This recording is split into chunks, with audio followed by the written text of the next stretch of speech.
천만 서울 시민의 목소리를 대변하는 입법기관 서울시의회와 함께하는 슬기로운 특별 시민생활 시간입니다. 오늘은 서울시의회 도시계획균형위원회 위원장이십니다. 김기령 서울시의원과 함께합니다. 의원님 안녕하세요. 네, 안녕하세요. 예, 저희 앞에 카메라가 있는데요. 네, 인사 한 말씀 먼저 해주시겠어요? 네 안녕하세요. 남녀노소 서울 시민들이 원하는 그런 도시를 만들려고 저희 서울시의 도시균형본부, 그다음에 균형발전본부가 있는데요. 그 큰 줄기의 그 두 본부를 이제 소관해서 상임위하고 있는 도시계획균형위원회 김길령 위원장입니다. 반갑습니다. 어서 오세요. 네. 의원님을 모시기 전에 저희가 오늘 SAT 힌트송으로 지코의 노래를 들려드렸죠. 노래가 흐를 때 스튜디오에 들어오셨는데 좋아하시는 노래라고 말씀하셨습니다. 어떤 노래들 주로 좋아하세요? 이런 좀 밝고 요즘 아이돌 노래도 좋아하세요? 제가 이제 그 학교 학창 시절에 이제 운동선수 생활을 했는데 네. 늘 시합 전에는 저런 좀 밝은 음악을 이렇게 들으면서 저만의 체면을 걸었죠. 네. 어떤 운동을 하셨습니까? 저는 그러니까 초등학교 때부터 이제 빙상, 스피드스케이트 선수 생활을 했었고요. 네. 그 다음에 이제 학년이 올라가서 이제 아이스하키라는 운동을 했습니다. 와. 근데 국가대표까지 하셨었나요? 네, 국가대표는 어머나. 이제 인라인 하키로서 국가대표를 했고요. 네. 그러니까 북미 리그나 유럽 선수들, 아이스하키 선수들이 보통 이제 비수기, 동계철이 아닌 시기에는 그 아이스하키 스케이트에서 밑에만 이제 바퀴로 바꿔가지고 네네. 네, 복장이나 이런 건 다 똑같고, 네. 네. 어머나. 뭐 세계 선수권 대회도 많이 하고 있고 매년. 예. 네. 점점 의원님께서 그렇게 국가대표로 운동선수 하시다가 그 생활 하시다가 어떻게 정치를 하시게 됐나 너무 궁금한데요. 제가 아무래도 이제 그 처음에는 스포츠 메디슨에 관심이 많아갖고 네. 네, 운동 처방사가 되는 게 꿈이었어요. 전공도 그쪽으로 하셨군요. 네네. 그래갖고 이제 스포츠 메디슨을 전공하다가 트렌드 자체가 그 시대 때 97년, 98년도에 이제 스포츠 마케팅 쪽이 많이 이제 발전을 하는 시기였어요. 그러니까 초창기였죠. 네네. 네, 그래가지고 그때 이 전공을 좀 바꿔야 되겠다 해갖고 스포츠 경영 쪽으로 네 바꿔가지고 스포츠 경영을 하다 보니까 결국에는 그 안에 경영이라는 그 카테고리 안에 수많은 이제 주요 일들이 있잖아요. 네네. 그중에 이제 제가 전공이 잘 맞는 게 이제 기획하고 마케팅을 하다 보니까 아무래도 이제 우리 시대 정신에 있어갖고 스포츠 정책이 어떻게 되고 있나 좀 봤더니 이런 부분에 있어서 내가 좀 하면 좋을 것 같다. 그래서 여러 스포츠 정책들을 제안하고 하는 일들을 좀 해야 되겠다라고 해가지고 네 그래갖고 국회에서 또 보좌관 생활도 하고 네 그러면서 강남 구의원 생활도 하고 예 그러면서 지금 이 서울시의원 자리까지 와 있는 것 같습니다. 네. 대학 다니실 때도 총학생 회장 하셨다는 정보가 들어오네요.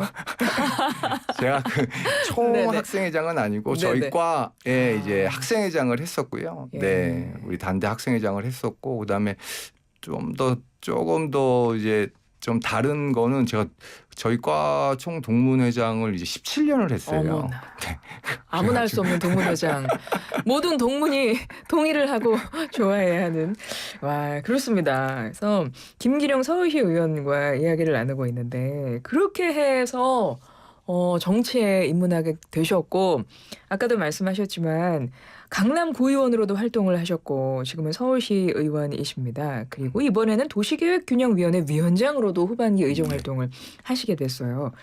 도시계획균형위원회는 언뜻 무슨 일을 하는 곳일까 조금 생소할 수도 있는 분들을 위해서 설명 좀 부탁드릴게요.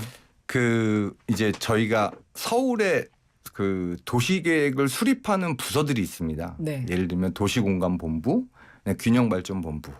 균형발전본부에서 사실은 정책을 만들어서 이런 여기 상암 DMC도 이 디지털 미디어 센터도 이제 구성이 되는 거죠. 그런 것들을 다 지구 단위 계획이라고 해요. 네. 그래서 지구 단위 계획을 통해 가지고 토지 이용을 어떻게 잘 할 거냐, 그다음에 그 기능을 어떻게 증진시킬 거냐라는 것들을 다 그 지구 단위 계획을 통해서 하는데 저희가 이제 도시계획균형위원회가 도시계획이라는 그러니까 위원회 제목에서 이제 도시공간본부, 균형발전본부를 이제 저희가 체크 앤 밸런스 하는 거죠. 그 다음에 이제 균형이라는 쪽에서 다시 또 체크 앤 밸런스를 하는데 그 균형 쪽에는 저희가 글로벌 정책을 저희 서울시에서 하고 있는 글로벌 정책, 그다음에 그 외국인에 관련된 것들, 그다음에 청년, 그다음에 디자인에 관련된 거, 아, 네네. 도시 디자인. 그렇죠. 예. 왜 동대문에 가면 DDP 있잖아요. 네. 거기도 이제 저희 디자인 재단에서 하는데 그런 상임위, 그러니까 그런 우리 서울시의 집행 부서들을 체크 앤 밸런스 하는 곳이 도시계획 균형위원회입니다. 도시계획 균형위원회 위원장으로 후반기 의정 활동을 하실 텐데 이렇게 위원회 위원장도 하시면서 또 서울시 의원으로도 뭐 지역구도 살피셔야 되고 사실 할 일이 많으십니다. 그리고 오늘 김기령 서울시 의원이 우리 시민들을 위해서 어떤 일을 지금 하셨고 또 할 계획을 갖고 계실지 시민들에게 결제를 올린다는 마음으로 저희가 준비하고 있는 서울시 코너입니다. 김기령 서울시의원의 시민보고 한번 진행을 해보도록 하죠. 첫 번째 보고해 주실 내용 어떤 게 있을까요? 현재 저희 지역구가 이제 국제교류 복합지구라고 제 지역구가 이제 삼성동 일대예요. 근데 거기가 이제 국제교류 복합지구가 현재 토지거래 허가 제도에 묶여 있는 상황이거든요. 네. 그러니까 규제를 받고 있는 상황이죠. 그래갖고 그 토지거래 허가제가 정말 실효성이 있는 거냐라는 그런 말씀을 한번 드려볼까 합니다. 토지거래 허가구역. 뭐 말만 들으면 토지를 거래하는데 뭔가 좀 제한이 있는 거네요. 그죠? 맞습니다. 이게 어떤 부분을 지적을 하시는 걸까요? 결국엔 뭐냐면 이게 말은 토지거래 허가제인데 사실은 주택거래 허가제라고 볼 수 있겠죠. 네, 지금 현재는. 근데 현재 문제가 뭐냐면 이게 결국에는 이제 장기화되다 보니까 어떤 우리 주민분들, 서울 시민분들의 어떤 재산권 침해 또는 주거권 침해가 받고 있다. 왜?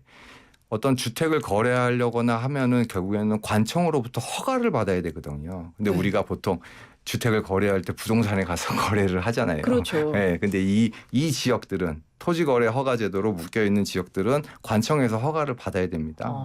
그래서 아무래도 그런 매매가 좀 양호하게 이루어지진 않겠죠. 집을 사고 팔 때 좀 절차가 많이 네. 어렵겠군요. 네. 그래서 사고 파는 이유가 또 정당해야 되고 그렇게 함으로써 어떤 그 투기 수요나 이런 것들을 예방하겠다. 집값을 안정화시키겠다 이런 의도죠. 네, 그렇군요. 구체적으로 어떤 규제가 적용이 되는 건가요, 그러면? 예를 들면 이런 겁니다. 예를 들어서 저희가 이제 법정 동의라는 게 있고 행정 동의라는 게 있어요. 네. 그래서 토지거래 허가제는 지금 현재는 법정 동의로 하고 있어요. 이게 무슨 얘기냐면 예를 들면 제 지역구로 말씀을 드리면 삼성동이 있고 그러니까 삼성동을 두 가지 삼성 1동, 삼성 2동 이렇게 나눌 수 있거든요. 네. 그러니까 법정동은 예를 들어서 삼성동이라는 말이고 그다음에 행정동은 이제 삼성 1동, 삼성 2동이라는 말을 써요. 네네. 근데 지금 토지거래 허가제도가 어떻게 운영되고 있냐면 예를 들어서 또 대치동으로 말씀드리면 대치동이 국제교류 복합지구라는 그 지구 단위 계획 때문에 특별 계획 때문에 결국에는 토지거래 허가제를 하고 있는데 그중에 대치동 중에 1동, 2동, 4동 중에 약 34%만 국제교류 복합지구의 인접지구예요. 네. 그러니까 말 그대로 대치 1동은 저기 떨어져 있어요. 근데 이제 이 제도를 법정동으로 하니까 대치동이 전부 다 그렇죠. 토지 거래로 묶이는 거죠. 그러니까 어떻게 보면은 어떤 주민분들은 아니 우리 집은 도곡역에 있는데 그 삼성역하고 거리가 꽤 먼데. 근데 법정동으로는 대치동이니까 토지거래 허가를 받아야 하는 맞습니다. 상황이 돼버리는 네. 거네요. 그러다 보니까는 이제 불만들이 계속 나왔는데 이제 올해 4년 차예요. 네네. 그러다 보니까 이제 참을 때까지 임계치까지 온 것 같아요. 주민분들이. 그렇군요. 그래갖고 올해 저희가 서울시에서 이제 제가 진행하고 있는 게 지금 이 토지거래 허가제가 정말 그 실효성이 있는지에 대한 용역을 실시하고 있고요. 네네. 그다음에 전문가 토론회를 지난달 10월 달에 했고요. 그다음에 이번 12월 달에도 이 토지거래 허가제가 정말 실효성이 있는지 시민 토론회를 또 이번 달에 합니다. 네, 그렇군요. 그래서 토지거래 허가제의 실효성에 대해서 재검토가 필요하다 이렇게 지적을 해주셨다는 내용을 첫 번째 보고 내용으로 알려주셨고요. 두 번째로 넘어가 보겠습니다. 의원님이 대표 발의하신 내용이네요. 명칭 사용권과 관련한 조례안을 대표 발의하셨어요. 어떤 내용인가요? 맞습니다. 그러니까 제가 이제 스포츠 경영을 전공하다 보니까 스포츠 마케팅을 하다 보니까 해외 사례들을 좀 많이 보게 되잖아요. 네네. 저희가 논문을 통해서도 그렇고 그런데 이제 저희가 네이밍 라이츠라고 해가지고 우리가 이제 명명권이라고 그러거든요. 그래서 네이밍 라이츠가 뭐 얼마 전에도 성수역이 무슨 땡땡땡 영 회사가 네. 그 영명에다가 그거를 사가지고 아, 그걸 이제 네이밍 라이츠라 해서 이제 돈을 주고 사는 거거든요. 네. 그 명명권을. 그렇군요. 그래갖고 서울시에는 이제 공공체육시설들이 좀 있어요. 예를 들면 잠실 뭐 운동장, 고척돔, 뭐 목동 운동장 이렇게 있는데 그런 곳도 기업에서 그 네이밍을 달 수 있게끔 하고 그다음에 그거에 대한 어떤 그 이제 페이를 하는 거죠. 네. 그럼 무슨 저작권료 같은 그렇죠. 그런 느낌의. 맞습니다. 그래서 그 조례를 제가 만들었어요. 네. 네. 그래갖고 이제 네이밍 라이츠를 서울시에서 어떻게 보면 합법적이라고 해야 되나? 이제 정식적으로 할 수 있게끔 하는 그런 조례를 만들었고요. 이제 미국 같은 경우에는 뭐 아시다시피 뭐 예를 들어서 뭐 한 15년, 20년 정도에 보통 우리나라 돈으로 한 3,500억 정도? 그 정도의 어떤 그 스테디움 이름을 뭐 무슨 기업이 뭐 어떤 보험회사가 또 막 이렇게 운영하고 하잖아요. 뭐 축구 선수들 보시면은 여기 가슴에도 써 있잖아요. 네. 네. 그런 것들 다 네이밍 라이츠라고 해요. 그래서 뭐 예를 들어서 저희가 지금 고척돔이나 뭐 목동 운동장 이런 것들이 그 시설이 이제 노후화가 돼서 고척돔은 좀 덜하지만 이제 종합 운동장이나 뭐 이런 것들은 노후화로 통해 갖고 저희가 매년 뭐 한 개소당 한 20억 정도의 이제 보수 비용이 들어가요. 근데 그 결국은 우리 시민들이 내는 세금이죠. 그렇군요. 네. 그러면 이 명칭 사용권에 대한 조례안을 대표 발의하셨는데 어떤 효과를 기대하시고 조례안을 내셨을까요? 결국에는 이제 우리 서울시에서는 이제 세입이 증대되고 그다음에 기업은 말 그대로 홍보가 되는 거죠. 인지도가 상승이 돼서 어떻게 보면 마케팅 효과가 있는 거죠. 그렇군요. 그래서 두 번째 시민보고 해주신 내용은 서울특별시립체육시설의 설치 및 운영에 관한 조례 일부 개정 조례안을 발의하셨다는 내용입니다. 네이밍 라이츠 명칭 사용권과 관련된 내용이고요. 세 번째 내용은 외국인 유입 활성화 정책을 제안하셨네요. 네, 맞습니다. 예. 저희가 그 지금 OECD 그러니까 저희가 이제 지금 저출생 이제 고령화 사회로 가고 있잖아요. 네. 근데 보통 OECD가 이제 다문화 말 그대로 이민자들을 수용해 갖고 다문화율이라고 하는데 보통 한 13% 정도가 평균치예요, OECD가. 근데 저희 나라 같은 경우 지금 4.8%. 우리나라 다문화 그 비율이 4.8%. 네. OECD에 비해서 현저히 낮군요. 네, 맞습니다. 그래가지고 저희가 그 저출생을 어떤 극복하기 위한 정책 방법적으로 이제 외국인 유학생들을 근데 그 중에서 좀 인재 분들을 이렇게 영입하는 그런 것들을 저희 지금 서울시에서 하고 있습니다. 그래가지고 지금 그 올해는 인도네시아를 다녀왔고요. 유학 박람회로. 그래갖고 정말 좋은 친구들을 이제 영입하려고 하고 있습니다. 그러면 예산도 필요할 것 같고요. 또 뭐 학교, 교육청과도 좀 협의를 해야 되는 사안 같거든요. 맞습니다.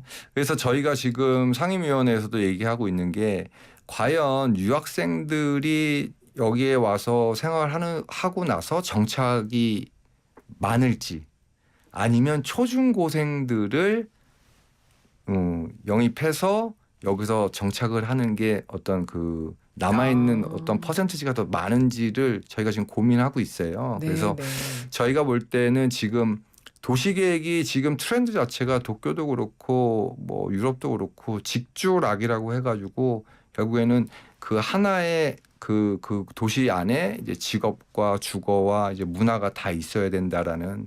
근데 제가 갖고 있는 또 다른 정의는 또 직주락학이거든요. 직주락학. 네, 그래서 학교까지 있어야 결국에는 도시계획의 미래 도시계획이 그렇게 가지 않을까라고 생각을 하고 있습니다. 그래서 관련해서 논의를 함께 하고 계신 거예요? 네. 근데 이제 예를 들어서 초중고생 같은 경우에는 이제 국제학교를 만들어야 되는데 그렇죠. 근데 결국엔 그게 이제 교육청하고 또 관련이 있다 보니까 협의를 진행 중이고요.